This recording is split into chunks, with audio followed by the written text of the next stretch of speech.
दृष्टि से वर्तमान शासन तंत्र टिकने योग्य नहीं है। सबसे ज़्यादा खतरा प्रधानमंत्री को मुझसे ही लगता है। बुरा न मानो होलिया, प्रतिबंध लगा दिया। यह राजदूत आने वाले थे 24 तारीख को, तो क्या मैं उनको वोट लेता, सरकार के विरुद्ध में करता? मेरा कोई राजनीतिक दल है या मैं कांग्रेसी हूँ, सपाई हूँ, बसपाई हूँ, भाजपाई हूँ, सब तो जानते हैं। लेकिन उन राजदूतों पर कोरोना के नाम पर प्रतिबंध लगा दिया गया।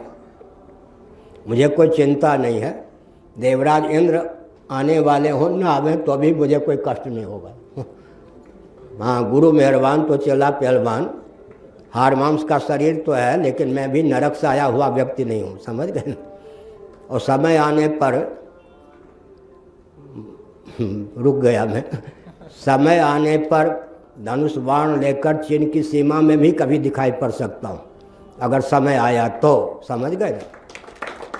हम लोग भी नरक से आए हुए नहीं हैं, कुछ सोच समझ करके आए हुए हैं, और भगवान का दिया हुआ ये पद है शंकराचार्य का पद, समझ गए। हमने जो इन राजदूतों को बुलाया था, किस अभिप्राय से? राजदूत ना, बड़ी विचित्र बात।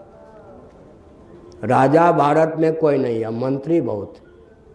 उपहास की बात है या नहीं? मंत्री मंत्रणा देते हैं ना, तो प्रधानमंत्री भी हैं, गृह मंत्री भी हैं, मुख्यमंत्री भी हैं, लेकिन एक बुरा न मानो होली, आपका राजा कौन है जिसको मंत्रणा देंगे आप? जनता में तो राजा की क्षमता है नहीं। आप मंत्री का पद लिए हुए हो, राजा कौन है? किसके मंत्री आप हो? शंकराचार्य के मंत्री हो या किसी राजा के मंत्री हो? मंत्री क्या, राजा कोई नहीं है, मंत्री ढेर के ढेर हैं।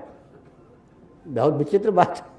प्रधानमंत्री, किसके मंत्री आप हैं? राजा तो कोई है नहीं, तो इसका मतलब आप राजा भी और मंत्री भी हैं क्या?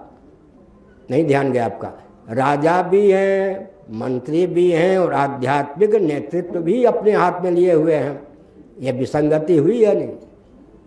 बुरा न मानो होली है। हमारे प्रधानमंत्री बहुत लाडले प्यारे हैं, लेकिन मन में एक अभिनिवेश है। क्या अभिनिवेश है? वो राजा भी हैं, कहें या न कहें, मंत्री भी हैं और आध्यात्मिक मनीषी भी हैं, समझ गए। इसका मतलब आध्यात्मिक क्षेत्र का नेतृत्व भी अपने हाथ में ही लिए हैं।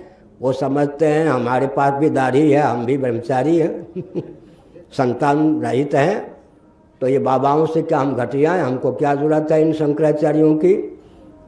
इसका मतलब राजनेता ही क्या राजा का भी काम करेंगे, मंत्री का भी काम करेंगे, धार्मिक आध्यात्मिक क्षेत्र का नेतृत्व भी राजनेता ही लेंगे। और सेकुलर शासन तंत्र में जो मठ मंदिर हमारे दुर्ग किले हैं, उसके अधिपति भी क्या हो जाएंगे? राजनेता ही हो जाएंगे, चौपट हो जाएगा, कुछ नहीं रहेगा। इसलिए हमने ये संकेत किया, प्रधानमंत्री जी ना आ सकें तो अपने प्रतिनिधि भेजें। किसने मना किया? वो राजदूतों को आपने मना कर दिया कोरोना के नाम पर। तो बंगाल में क्यों जाते हैं प्रवचन करने? 1 लाख भीड़ क्यों जुटाते हैं? वहाँ कोरोना नहीं है क्या? ये राजनेताओं ने कोरोना देवी को सिद्ध कर रखा है। राजनेताओं ने कोरोना देवी को सिद्ध कर रखा है। जब उनको सभा करनी होती है चुनाव की, तो 1 लाख व्यक्ति पे कोरोना देवी नहीं आती किसी पे। और धार्मिक आध्यात्मिक क्षेत्र में हरिद्वार में कोरोना देवी को फेंक देते हैं, जैसे कोई भूत को सिद्ध कर ले, प्रेत को सिद्ध कर ले। इन राजनेताओं को कोरोना देवी सिद्ध है। राजनीतिक कार्यक्रम में एक कोरोना देवी फटक नहीं सकती। धार्मिक आध्यात्मिक स्थलों में चले जाओ, तंग करो बाबाओं को, कोई प्रवचन मत होने दो, सभा मत होने दो, राजनीतियों को आने मत दो। ये पक्षपात की पराकाष्ठा है। पक्षपात की पराकाष्ठा है या नहीं? इसका मतलब क्या हुआ?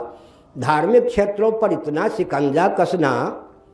अगर ये राजदूत आ जाते तो मैं कोई विरोध में खड़ा करता, या आप अपना प्रतिनिधि भेजते तो मैं कोई आपके विरोध में खड़ा करता। और एक विचित्र बात है, मैं एक संकेत करूं,